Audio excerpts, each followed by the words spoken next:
Okay, maybe we can get started. One or two of you expressed interest in one or two of these items of equipment, and particularly this one, this biofish, which is an interesting piece of equipment in that it is a rapid method for measurement of histamine, which we demonstrated last week in the training course for participants from laboratories. And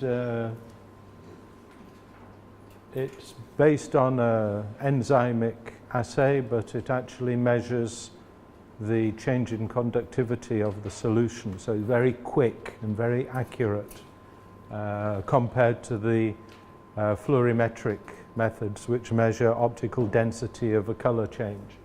So this, once you set it up in the morning, you can do an analysis maybe every 3 to 4 minutes. So it's very, very quick, and the average cost is between, well, it's less than $5 per test in terms of reagents and things like this. So it's a very, very cheap and effective way. This costs about between 10 and 11,000 euros. So it's not out of the ballpark.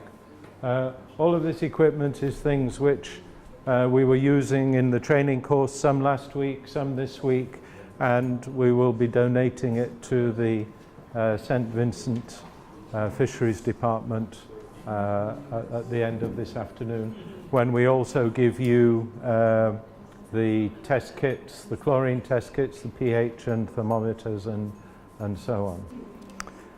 Okay. So for this afternoon, I wanted to start by just describing very briefly a project which I was involved with last year, at the beginning of last year, which was a study in the Pacific region concerning development and strengthening of official controls in small island states, to be able to look at ways in which they can maybe work on a regional level to strengthen their controls rather than everybody working individually. So I thought that this might have some parallels for this region which we could take into account in our discussions. So this was under another EU project, a fisheries project, DevFish, and this study which we were commissioned to do was a scoping exercise for establishment of a FFA, that's Forum Fisheries Agency. It's kind of the Pacific equivalent of the CRFM. Establishment of a support unit for member countries' competent authorities to gain and maintain EU access for fisheries products. So there are 17 countries in the region, some of which are quite well developed, but others which are small island developing states, all of which are, 10 of which were ACP countries. So some parallels in a way between this region in the Pacific and the Caribbean. These are the countries and their EEZs concerned. So you can see a vast area of the Pacific Ocean here. And of those 10 ACP countries, only 3 had access to the European Union market. Solomon Islands, Papua New Guinea and Fiji, with exports to the EU of about 147 million. So although there are fewer countries with market access in the Pacific region compared to the Caribbean, the exports are significantly larger. Here in this region, I think we have, is it 6 or 7 of the CARICOM countries have access to the EU market, and total exports are about 65 million a year.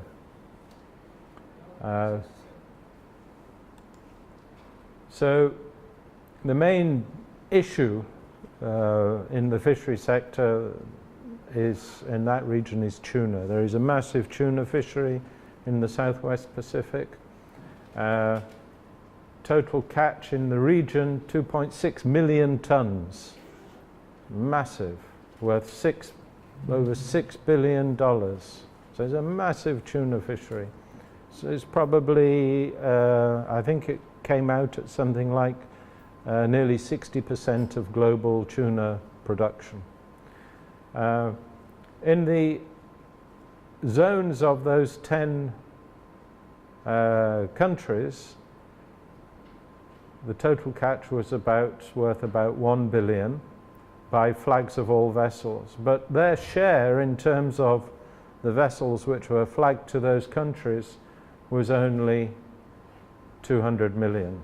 So of the total catch value, the total stock, annual catch, these countries were only directly benefiting to the tune of about 3.3% of the catch. So this was the status of the sanitary controls, 3 with market access to the EU,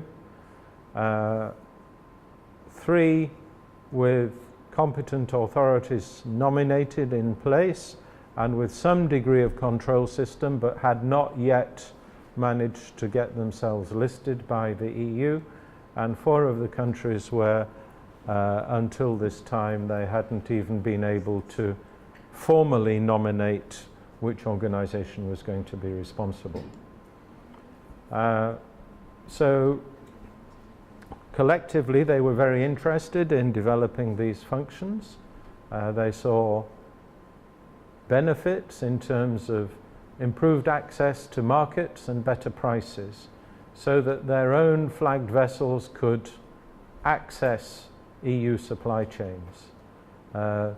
Not necessarily by processing themselves, but a lot of the tuna in this region is processed in other countries, particularly in places like Thailand and Philippines and so on.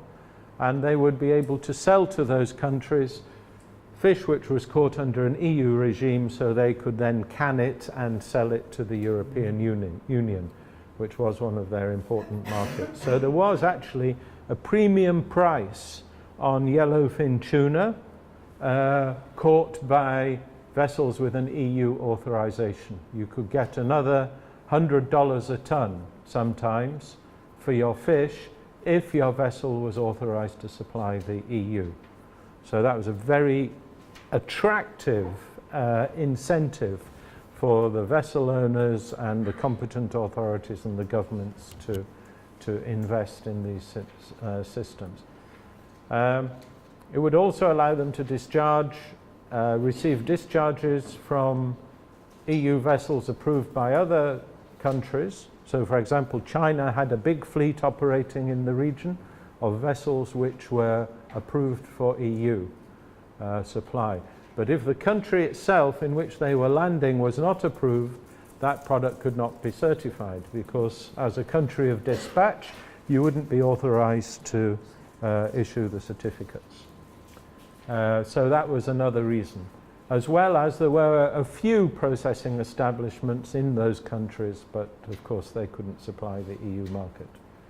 And then also to establish an incentive for expansion of their flagging operations, so that more of the vessels in the region would be flagged to those countries, because at the moment there was no incentive, because you would, if you move from, say, a Chinese flag to a Kiribati flag, you would lose access to the EU market. And then also, not forgetting, improve food safety for domestic and regional trade, because ciguatera is also an important food safety hazard in many of the islands in that region. So you can see there are certain aspects of the rationale here which are also applicable in the Caribbean region. Challenges. Well, they face the challenges, of course, that many developing countries face in meeting sanitary conditions for international trade in fishery products, lack of or poorly developed or out-of-date legislation, particularly regarding their institutional framework, mandates, responsibilities, relationships between institutions, and the content of the technical regulations, omitting requirements for HACCP and traceability and so on. Limited technical capacity and human resources, not enough people with strong enough qualifications to do these jobs, lack of access to accredited laboratory testing, lack of political will or understanding at the level of policymakers, at the level of ministers, to put the appropriate resources for these things to be built up. Limited development and operating budgets, so there was insufficient money for people to actually develop these systems. So these are all very, very common issues which we come across all over the world, and I'm sure you're all very familiar with these constraints to the development of the control systems which you're operating. But there were some specific issues because all of these impacts are amplified in microstates, in small countries. So these problems which are difficult in reasonably sized countries become almost insurmountable in small island states. The need in this region to deliver controls, sanitary controls on vessels which are operating over vast areas of ocean, sometimes not even visiting the country of their flag state.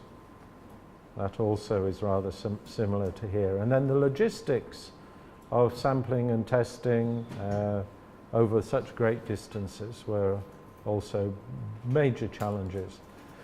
So the idea was to establish a regional competent authority support unit. It would concentrate technical skills within the region, which then could be available to several countries, increase the efficiency of inspections of vessels, because especially vessels which in the tuna business, they all congregate in certain locations for transshipment.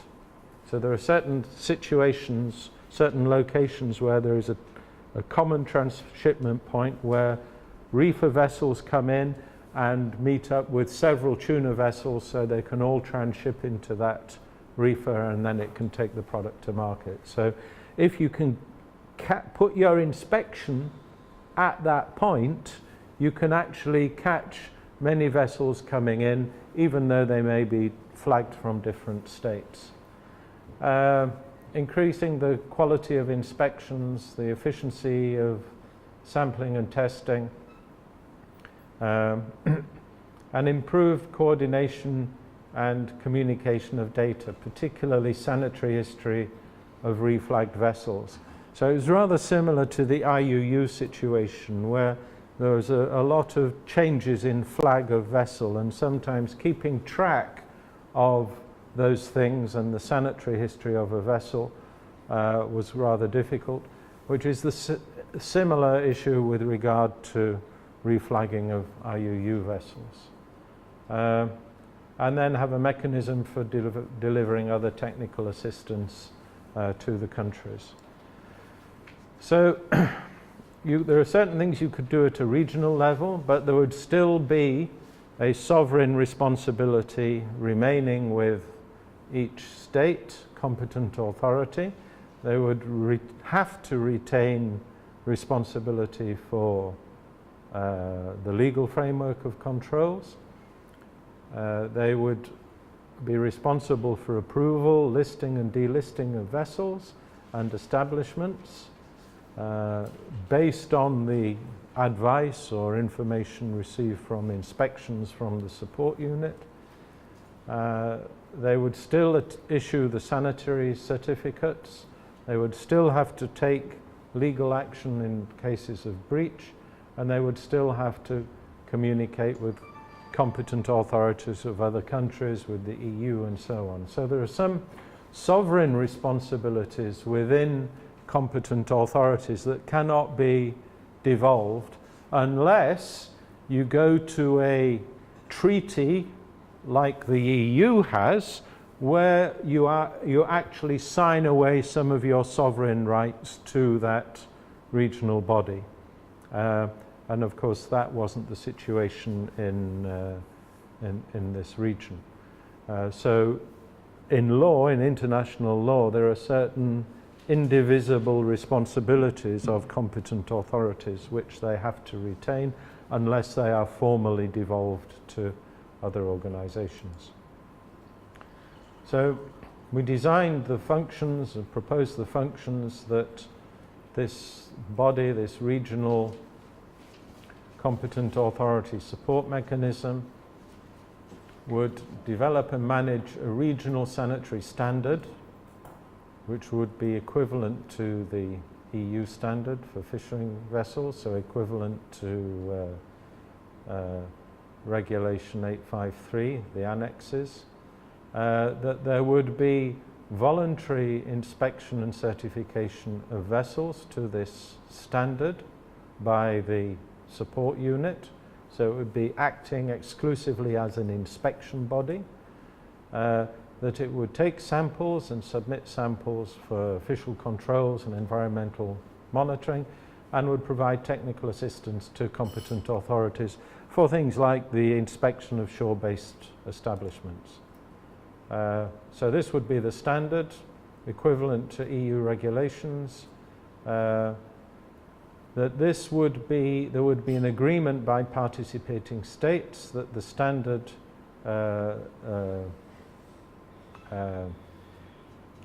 would be coherent with existing national requirements where those countries were already authorized, and that it would address the sanitary conditions on fishing vessels, freezer purse seiners and long-line vessels. And the idea we had was that there could be two standards.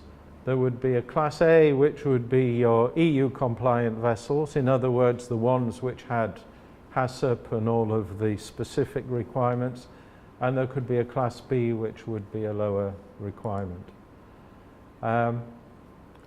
We designed, we tried to map out where the demand for inspection services was, where it could be located, in this case Marshall Islands, and that the system would be voluntary inspection on payment of a fee and issue of certification of compliance with the standard. And then we could publish a list of vessels which met the standard, and the flag states would adopt that list as their list of authorized vessels.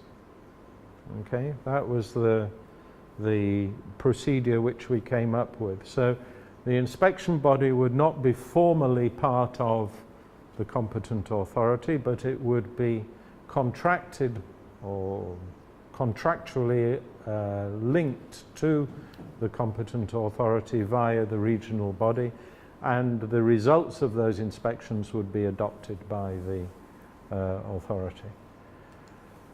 Okay, we perform some other services, sampling and testing and contracts with laboratory and so on.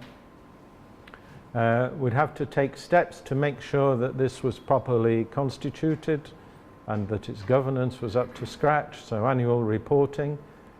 Crucially, the body would have to be accredited to ISO 17020 to meet the EU requirements. It is actually an EU requirement in Regulation 852, I think, or 853, that where it'll be 853, no, 854 for official controls of products of animal origin, where a inspection body is contracted by the competent authority to perform inspections, it must be accredited to this standard, so there was no way to get around that.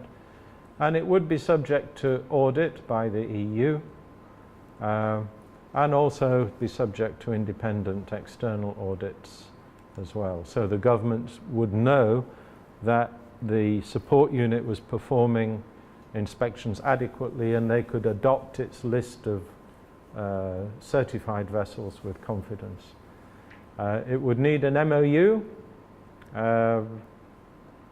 so that the regional body could guarantee to inspect vessels on request, provide inspection results and maintain accreditation status.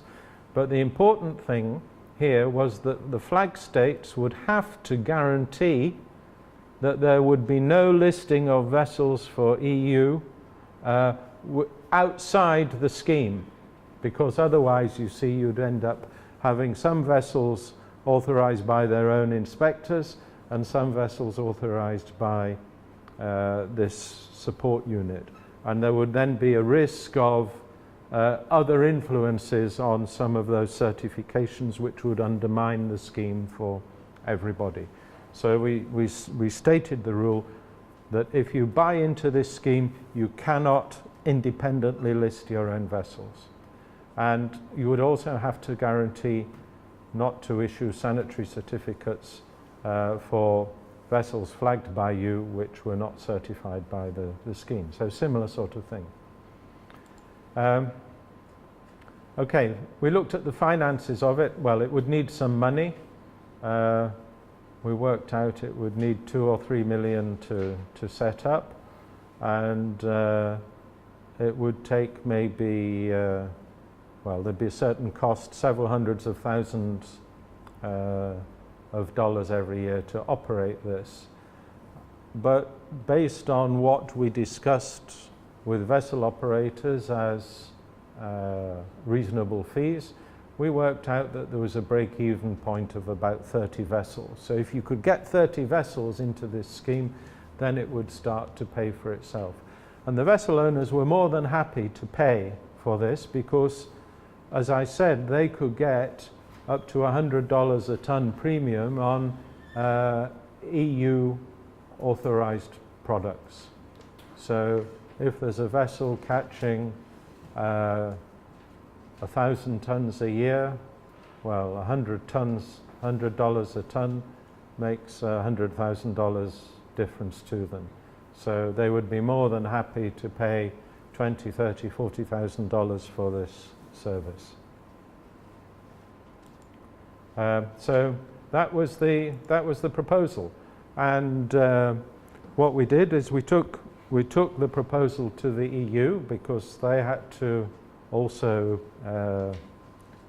kind of sign off on it, not in a formal way, but we discussed it with people in the Food and Veterinary Office in Grange in Ireland and in the European Commission in Brussels, and we gave them this presentation and explained it and answered their questions, and they saw no major barriers. They were concerned about the governance, of course, as they always are.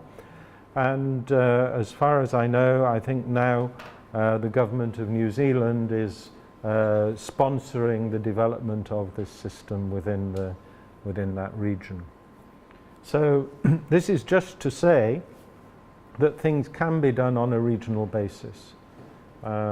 It's not to propose that this is exactly what is required in this region, but to say that we have to look at the needs and look imaginatively at some of the things that perhaps could be done better on a regional basis. So what I would like to do is open this up for a bit of a wider discussion.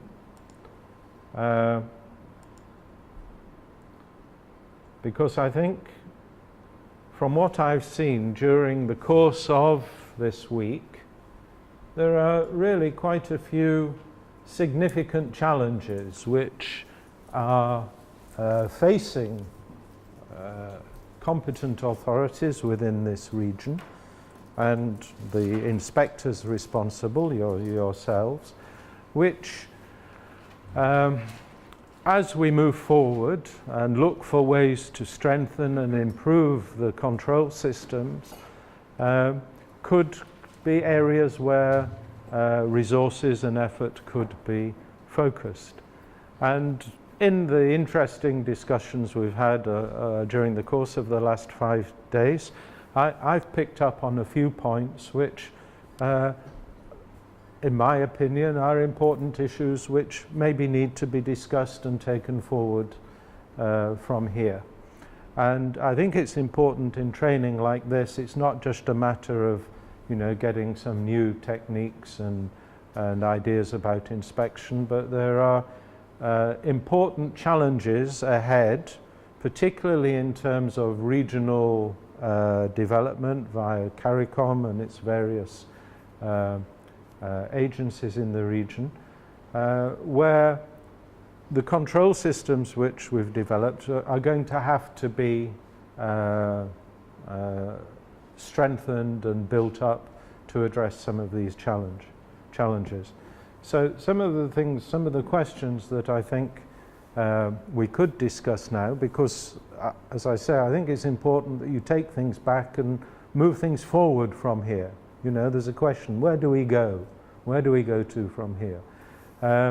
Some of the things that I think we could look at is there are some gaps in control systems. That's clear. Things like important hazards. We need to introduce stronger controls for some of these, particularly things like histamine and ciguatera. It's also clear that ensuring that HACCP is properly implemented and traceability systems are properly implemented is also a challenge. And there are many organizations, fishery business operators that could benefit from a proper implementation of these systems, as well as consumers. And then the big one is how to integrate these controls. We've all worked in organizations where these control systems have been built up as vertical towers aimed at, say, the EU export market. But what about the controls for domestic consumers as well? And at the moment, many countries are operating essentially dual standards of control. In some countries, which I've seen in various places in the world, you see a great control system for exports to the EU and nothing at all for the rest of the sector. So how do we close that gap? How do we bring everything within an integrated control system while still recognizing that there may be a need for different specific requirements for different markets? Then when it comes to looking at how we do our jobs in terms of official control and testing, to be sure that we have a adequate recognition of these different functions. And also that if we're investing in controls or investing in laboratories, that we ensure that those investments are sustainable. And then we have things like integration of the fishery sector with general food safety controls. So this again is a question of balance. Many countries have developed really good export controls for fishery products, and now they're beginning to build up food safety controls in general, but there's going to be a need at some point to ensure that these systems are integrated. What kind of model are we going to adopt? Is it going to be a mixed agency model or a food safety authority? And then, as we see regional institutions coming along under CARICOM, we have CAFSA, for example, which is building up its capacities. What will be the functions of those organizations and where are there opportunities for value added from regionalization of our controls and testing? So rather similar to the task that we were engaged in the Pacific region.